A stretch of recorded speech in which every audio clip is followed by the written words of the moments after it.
More rumors were being spread, and people were becoming upset at the Illuminati's infiltration among them.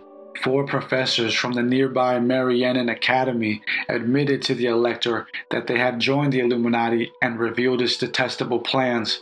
Among them were the already mentioned disgust for Christianity, private property, theological ruling of society, and individual prosperity. According to the professors, they wanted to create a dystopia where the individual serves the system through a promising of equal rights and rewarding of enlightenment. The Illuminati was a cult, to say the least. Aside from what was said about the Illuminati, later after Weishaupt was banned, as I'll get into, he wrote in his defense that he was merely trying to set up a system to explain the great mysteries of Freemasonry and mystical Christianity, which he felt the West had lost. He was frustrated with Freemasonry, Rosicrucianism, and the Kabbalah, saying of them that they are all sadly deficient because they leave us under their dominion of political and religious prejudice, and they are as insufficient as the sleepy dose of an ordinary sermon. He claimed to have the real secret to spiritual matters and ascension, as he penned in his defense. But I have contrived an explanation which has every advantage, is inviting to the Christians of every communion, gradually frees them from all religious prejudices, cultivates the social virtues, and animates them by a great and feasible and speedy prospect of universal happiness, in a state of liberty and moral equality, freed from the obstacles which subordination, rank, and riches continually throw in our way. My explanation is accurate and complete. My means are effectual and irresistible. Our secret association works in a way that nothing can withstand, and man shall soon be free and happy. Here again we see Weishaupt fronting about wanting to create a free and equal society where man will be happy. However, as is shown through their more devious writings, through the correspondent letters among him and his close partners, they were to use the guise of mystical religion to lure in the initiates to use as loyal servants or patsies towards their political goals. As the tension furthered within the towns, the elector issued a search within Zwack's home. Zwack was a lawyer and court judge, one of Weishaupt's right-hand men. It was within this search, during 1786, that the sinister means of the Illuminati came to light after finding letters between the higher members. Among the letters were found the details of the higher degrees and its secret constitution. The group wasn't always harmonious in its ideals and actions. Weishaupt seemed to be blinded by his position and goal, whereas others, such as the Baron von Nigg, the most prominent figure of the Illuminati aside from Weishaupt, felt at odds with Weishaupt's overall attitude towards the goal. In a letter to Zwack, Nigg explained that he wanted the Illuminati to rid society of its religious prejudice and free the minds of the people from indoctrination so that they can make their own decisions as a community, saying, "We must not throw away the good with the bad, the child with the dirty water, but we must make the secret doctrines of Christianity be received as the secrets of genuine Freemasonry. But farther, we have to deal with the despotism of princes. This increases every day. But then, the spirit of freedom breathes and sighs in every corner, and, by the assistance of hidden schools of wisdom, liberty, and equality, the natural and imprescriptible rights of man shall be gained." Jesus Christ established no new religion. He would only set religion and reason in their ancient rights. For this purpose, he would unite men in a common bond. He would fit them for this by spreading a just morality, by enlightening the understanding, and by assisting the mind to shake off all prejudices. He would teach all men, in the first place, to govern themselves. Rulers would then be needless. Nigg was excited to see an age where church and state were not tied and where people would freely learn and teach what they wished. Robison says of Nigg that Nigg was, next to Weishaupt, the most serviceable man in the order, and procured the greatest number of members. He traveled like a philosopher, from city to city, from lodge to lodge, and even from house to house before his illumination, trying to unite the Masons and he now went over the same ground to extend the eclectic system and to get the lodges put under the direction of the Illuminati. He was by no means void of religious impressions, and we often find him offended with the atheism of Weishaupt. After laboring 4 years with great zeal, he was provoked with the disingenuous tricks of Spartacus or Weishaupt, and he broke off all connection with the society in 1784, and sometime after published a declaration of all that he had done within it. In a letter to Zwack, Nig writes, "The vanity and self-conceit of Spartacus would have got the better of all prudence had I not checked him, but Spartacus had composed an exhibition of his last principles for a discourse of reception, in which he painted his 3 favorite mysterious degrees, which were to be conferred by him alone, in colors which had fascinated his own fancy, but they were the colors of hell, and would have scared the most intrepid, and because I represented the danger of this, and by force obtained the omission of this picture, he became my implacable enemy. I abhor treachery, and leave him to blow himself and his order in the air." Weishaupt was losing ground, and soon came across another conflict, which to him was of utmost inconvenience. It was revealed in a couple letters that Weishaupt had incidentally gotten Zwack's sister pregnant. This was a mistake, and Weishaupt was deeply concerned for his friendship with Zwack, for he was unaware of the situation. As is expressed in this letter to a member in 1783, "I am now in the most embarrassing situation. It robs me of all rest and makes me unfit for everything. I am in danger of losing at once my honor and my reputation, by which I have long had such influence. What think of you? My sister-in-law is with child. We have tried every method in our power to destroy the child, and I hope she is determined on everything." Here the letter breaks up, and Robinson speculates that Weishaupt was considering that the woman kill herself if they couldn't produce an effective abortion. It is concluded that she was already 4 months pregnant at the time of the letter. Weishaupt was so distraught with the pregnancy because if they couldn't kill the fetus, they would have to get married, which to him would be a disgrace. At that time, sex, out of wedlock children, and abortions were all very taboo customs, and nonetheless he felt as if his reputation would be hindered along with his responsibilities to the order. He further expresses his distress to his friend as follows: "Could you but help me out of this distress, you would give me life, honor, and peace, and strength to work again in the great cause. If you cannot, be assured I will venture on the most desperate stroke until it is fixed. I will not lose my honor. I cannot conceive what devil has made me go astray, me, who have always been so careful on such occasions." Weishaupt taught in the Illuminati that death brought about what they called the eternal sleep. It was a romanticized doctrine on death, which was meant to give its participants the freedom from the fear of death. This was like the idea of modern terrorists in the sense that dying for the cause is not to be stressed because nothing but a peaceful sleep will follow them. Weishaupt attempted to persuade the girl into a subtle suicide at a home of a member, Baron Bassus, but she was frightened last minute, and Robinson puts it that she left the house and in the hidden city of a midwife and nurse brought forth a young Spartacus, who now lives to thank his father for his endeavors to murder him. Weishaupt was left with an unwanted child. His Illuminati was under scrutiny by the authorities, and his chief leaders were beginning to lose respect for him.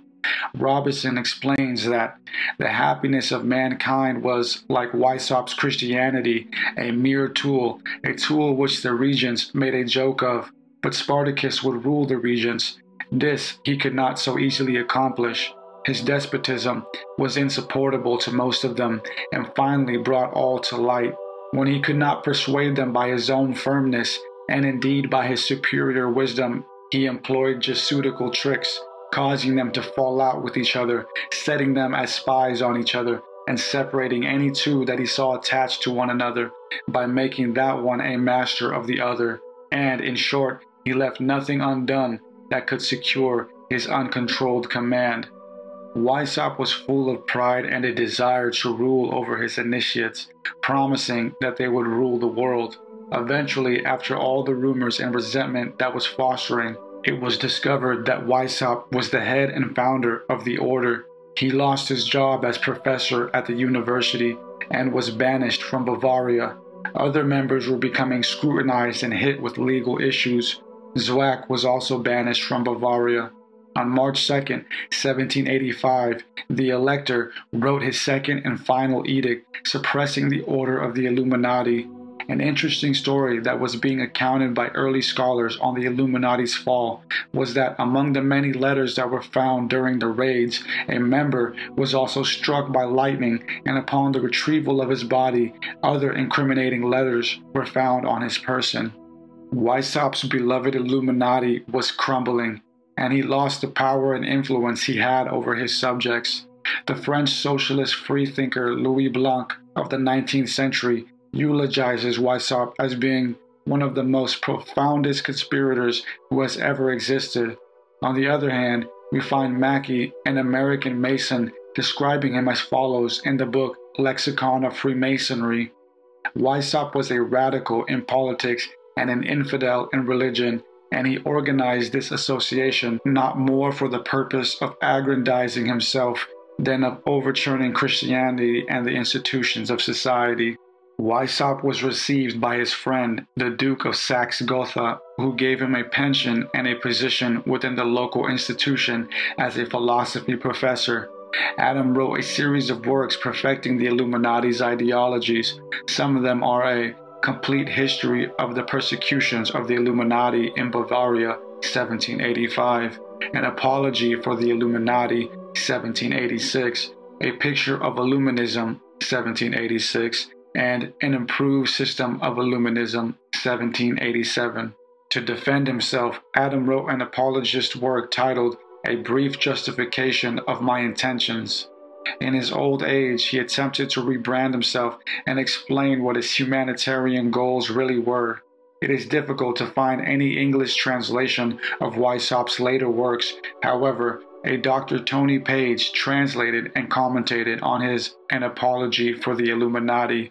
Page states that Weishaupt's plan was to educate Illuminati followers in the highest levels of humanity and morality, so that if Illuminati alumni subsequently attained positions of significance and power, they could exert a benevolent and uplifting influence upon society at large.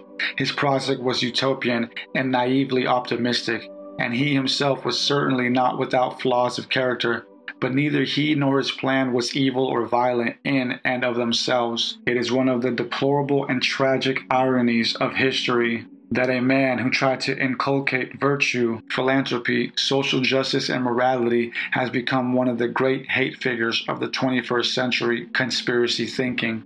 He lived into his 80s and died a disgraced mystic on November 18, 1830 in Gotha, Germany.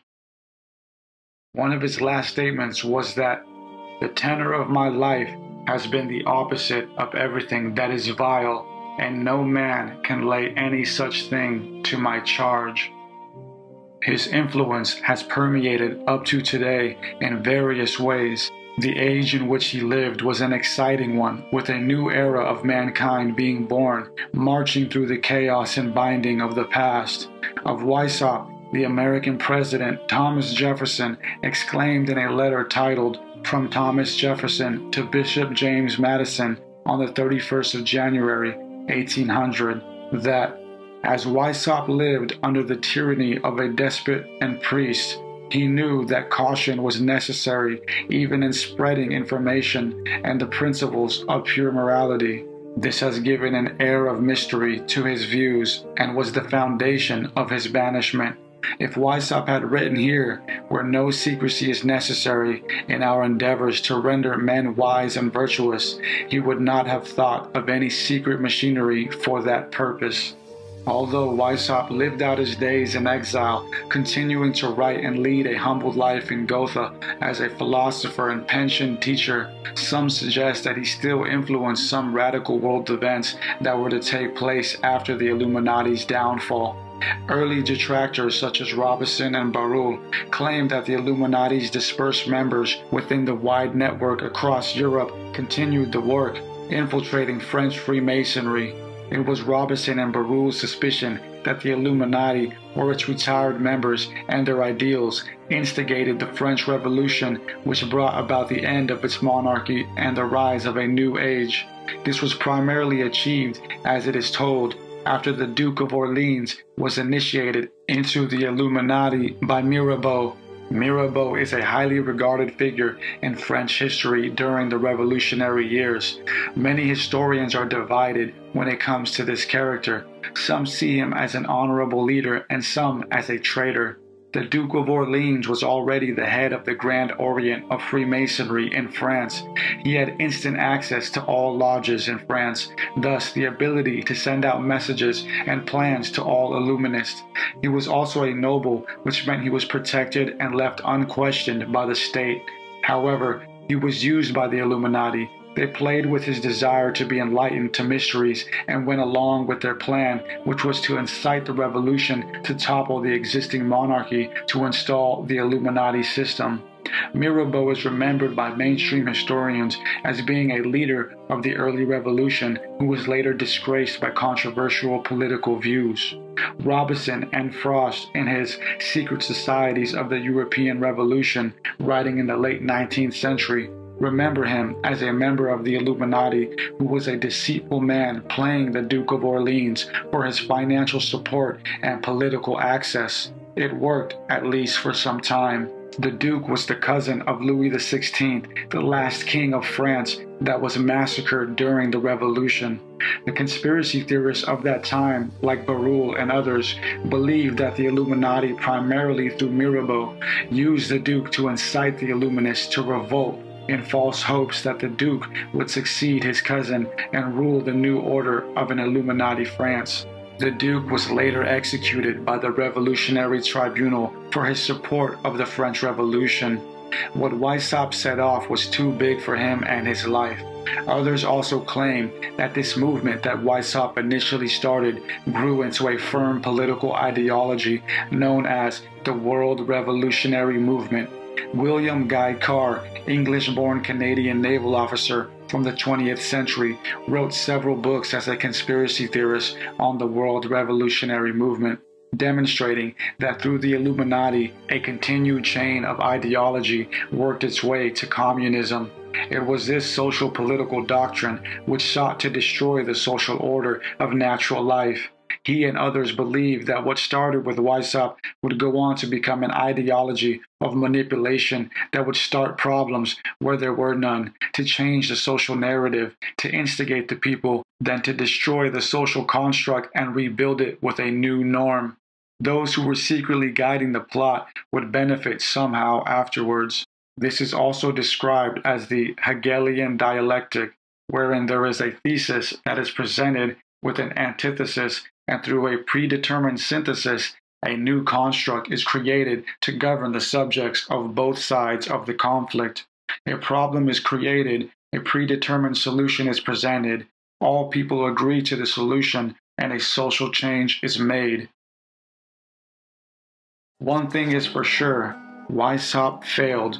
However, the Illuminati might still exist to this day in another form.